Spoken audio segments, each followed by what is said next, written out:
भाई जो गुरु बचन पे डट गे, कट गे फंद 84 के। इब्राहिम सुल्तान कौन था? ये सम्मन था जिसने अपना बेटा काट दिया था अपने गुरुदेव की इज्जत और आबरू के लिए, उनको भोजन कराने के लिए। परमात्मा कहते हैं नुक्ते ऊपर ही जगह रे, गरीबदास जी कहते हैं नुक्ते ऊपर ही जगह रे, कोटि कर्म जल जा तुम्हारे।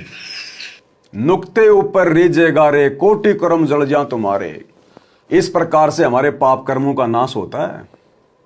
खाली आरती करने से, भक्ति करने से, केवल इन विधियों से हमारे पाप कर्म नाश नहीं होते, बहुत थोड़े थोड़े होते हैं। लेकिन जब ऐसा कोई विशेष नुक्ता यानी परमात्मा भगत के सामने ऐसी परिस्थिति पैदा कर देता है भगत की परीक्षा के लिए, और यदि भगत उस परीक्षा में पास हो जाता है तो उसको कहते हैं नुक्ता। उसके ऊपर परमात्मा प्रसन्न होता है, दिल खोल के उसके पाप कर्मों का नाश कर देता है मालिक एक झटके में। तो ये नुक्ते थे। ये 2014 बरवाला कांड के बाद काल ने परिस्थितियां पैदा कर दी कि भगत राजनीति करने को मजबूर हो गए, लेकिन हम सत्सेवक बच गए। हमने ज्ञान को आधार बना लिया, हम इस परीक्षा में पास हुए, हमारा नुक्ता बन गया। गुंडों की सीबीआई जांच जबरदस्ती सतलोक आश्रम मैनेजमेंट हरियाणा ने करवाई। राजस्थान के गैंगस्टर आनंदपाल सिंह की सीबीआई जांच का समर्थन उसके समाज के लोग कर रहे थे, राजपूत समाज के लोग। जबरदस्ती भक्तों को राजपूतों की रैली में बैठा दिया अजमेर में और भिवानी में। कारण क्या था? जो गैंगस्टर था आनंदपाल सिंह, जो पुलिस एनकाउंटर में मारा गया था, उसका वकील था एपी सिंह। एपी सिंह को तो पैसा चाहिए भैया, चाहे उसको किसी शरीफ आदमी का वकील बना दो, चाहे किसी गैंगस्टर का बना दो, उसको तो माया चाहिए। और इधर सतगुरु रामपाल जी का भी वो पहले वकील था। उस एपी सिंह वकील ने काल प्रेरणा से सतलोक आश्रम मैनेजमेंट हरियाणा की और राजपूत करणी सेना वालों की आपस में दोस्ती करवा दी। अब राजपूतों ने कहा कि तुम हमारा साथ दो आनंदपाल सिंह की सीबीआई जांच के समर्थन में, और हम तुम्हारा साथ देंगे संत रामपाल जी की सीबीआई जांच के समर्थन में। यह इनका एग्रीमेंट था। और काल ने फोड़ दिए करम भक्तों के। तो वो नुक्ता था। परमात्मा देखना चाह रहा था, क्या मेरा कोई भगत ज्ञान को आधार भी बनाएगा, या देखा देखी भेड़ चाल में जाके उनकी मीटिंग में बैठ जाएगा। तो हम सत्सेवक इस परीक्षा में पास हुए, हमारा नुक्ता बन गया, परमात्मा प्रसन्न हो गया, करोड़ों पाप कर्म भस्म कर दिए। फिर आया हरियाणा जाट आरक्षण। काल ने तो कर्म फोड़ने थे। परमात्मा देख रहा था कि शायद अब की बार मेरे बच्चे ज्ञान को आधार बनाएंगे। फिर सारे के सारे जाट आरक्षण में जाके धरनों पे बैठ गए। लेकिन हम भगत, हम सत्सेवक उस नुक्ते में पास हुए, परमात्मा प्रसन्न हुए। फिर बात आ गई धनाना गांव में, धनाना गांव वालों के लिए बैडमिंटन का स्टेडियम बनाने की। परमात्मा ने देखा अब की बार तो मेरे बच्चे ज्ञान को आधार बनाएंगे। उस बार भी आधार नहीं बना पाए, और भक्तों की ज्योति पाठ और दान का पैसा फालतू में उन पत्थरों में बर्बाद कर दिया गया स्टेडियम बनाने में। हम सत्सेवक अब की बार भी पास हुए, परमात्मा बहुत प्रसन्न हुए। फिर नंबर आया गोहाना जाट धर्मशाला बनवाने का। गुरुदेव ने सोचा अब की बार तो मेरे बच्चे बिल्कुल धोखा नहीं खाएंगे, क्योंकि सत्सेवक भी वीडियो बना रहे हैं, समझा रहे हैं। अब की बार तो संगत समझ जाएगी आश्रम वालों की चाल को, काल के षड्यंत्र को। नहीं समझ पाए। सत्सेवक फिर पास हुए, परमात्मा जी खोलकर खुश हुए। तो भाई और बहनों, ये हमारे नुक्ते बनते जा रहे हैं। नुक्ते जैसे आज आप और हम सभी भगत भाई बहन सेव सम्मन के ये कथाएं पढ़ते हैं, मीराबाई की कथा पढ़ते हैं। इसी प्रकार आने वाले भक्ति इतिहास में हजारों साल जो भक्ति मार्ग चलेगा, ये वर्तमान में जो घटनाएं घटित हो रही हैं संगत में, आने वाले समय में सत्सेवकों के और सतलोक आश्रम मैनेजमेंट हरियाणा के यानी गुरुदेव भगवान के कलयुगी परिवार के ये किस्से, ये घटनाएं आने वाले समय में आत्माएं सुना करेंगी और ज्ञान को आधार बना के भक्ति किया करेंगी। ये उन आत्माओं को सफलता प्राप्त करवाने के लिए परमात्मा वर्तमान में एग्जाम्पल तैयार कर रहे हैं कि आप लोगों ने किस प्रकार से अपने गुरु की गैर हाजिरी में भक्ति मार्ग पे चलना होता है।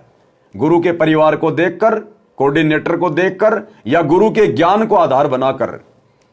क्योंकि आज भी तो सारी घटनाएं गुरु जी की गैर हाजिरी में हो रही हैं। गुरु जी तो हिसार जेल में बैठे हैं, संगत को परमात्मा ने फ्री छोड़ रखा है।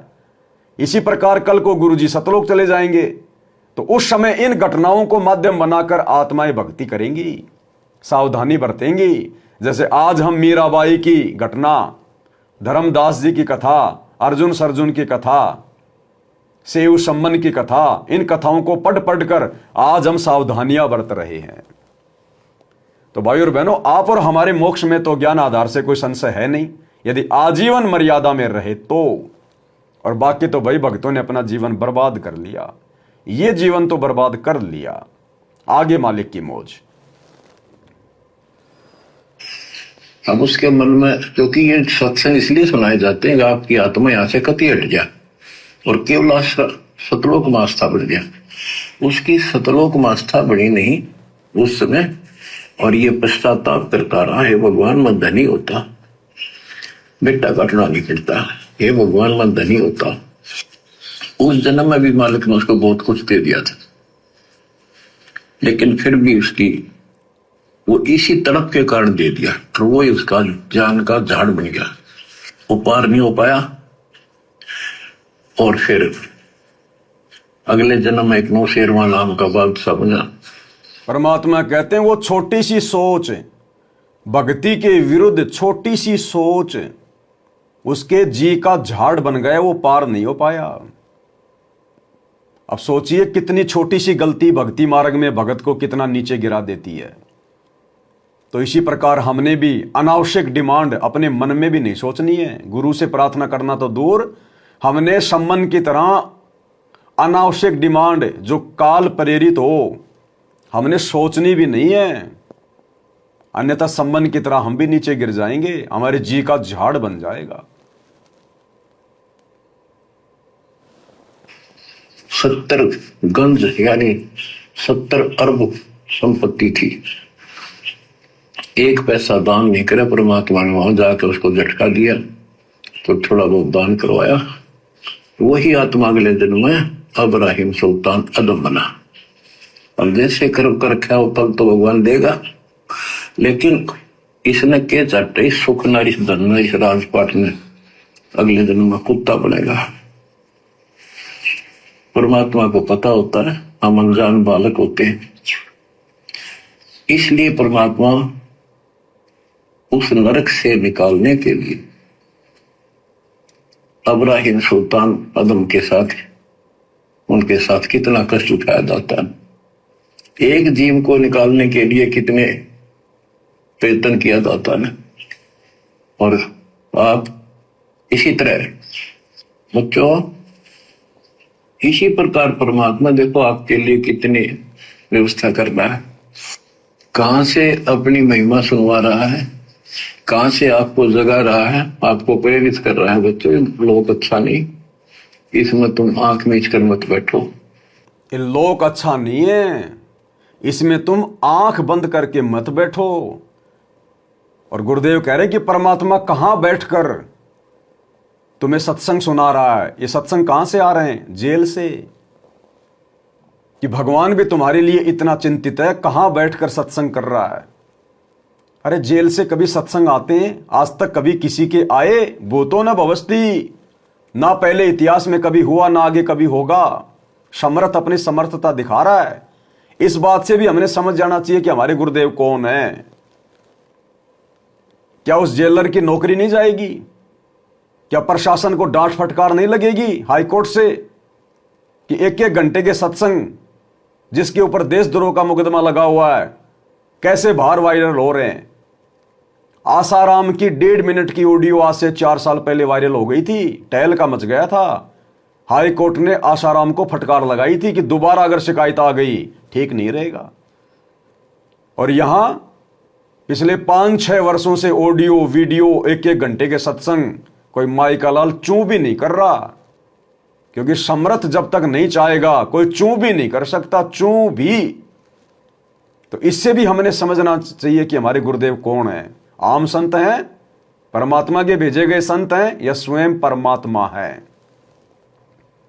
तो यह भी समर्थता का प्रमाण है यदि हम थोड़ा सा विचार करें तो हमने इस प्रकार से भी अपने गुरुदेव को पहचानना है। और गुरुदेव कह रहे तुम आंख मीच के बैठे हो। ये आंख मीच के बैठना होता है। इस भक्ति में आने के बाद भी गंदी राजनीति करना, स्टेडियम बनाना, आश्रमों पे आश्रम खोलना, जबकि भक्ति करने का समय था। पत्थरों में भक्तों का पैसा बर्बाद करवाने का समय नहीं था। हॉस्पिटलें खुलवाना, किस लिए? बीमार हो, एड्स के रोगी हो, कैंसर के रोगी हो, इतना डर लग रहा तो भक्ति छोड़ दो। अरे भक्ति से तो भगत निर्भय होता है, रोगी भगत निरोगी होता है। फिर तुम कौन से डर के मारे हॉस्पिटल खोल रहे हो? फिर ना तुम्हें अपने गुरु पे विश्वास, ना तुम्हें भक्ति पे विश्वास। अगर बीमार भी हो जाओ तो दुनिया में कितनी हॉस्पिटल है, वहां जाके एडमिट हो जाओ। आज से पहले क्या धनाना की हॉस्पिटल में तुम सब अपना इलाज करवा रहे थे क्या? तो ये काल प्रेरणा है। व्यर्थ में भक्तों का पैसा और उन भोली आत्माओं का समय मजदूरी करवा करवा के काल के द्वारा बर्बाद करवाना। तो ये आंख बंद करके बैठना है, आंख बंद करके बैठना। गुंडों की सीबीआई जांच, जाट आरक्षण, जाटों का भवन बनवाना, आश्रम में तरह तरह की ड्रामेबाजी, इसको परमात्मा ने आंख बंद करके बैठना कहा। भाई जो गुरु वचन पे डट के, कट गए फंद 84 के, कट गए फंद 84 के, कट गए फंद 84 के। भाई जो गुरु वचन पे डट के, कट गए फंद 84 के, कट गए फंद 84 के, कट गए फंद 84 के। भाई जो गुरु वचन पे डट के,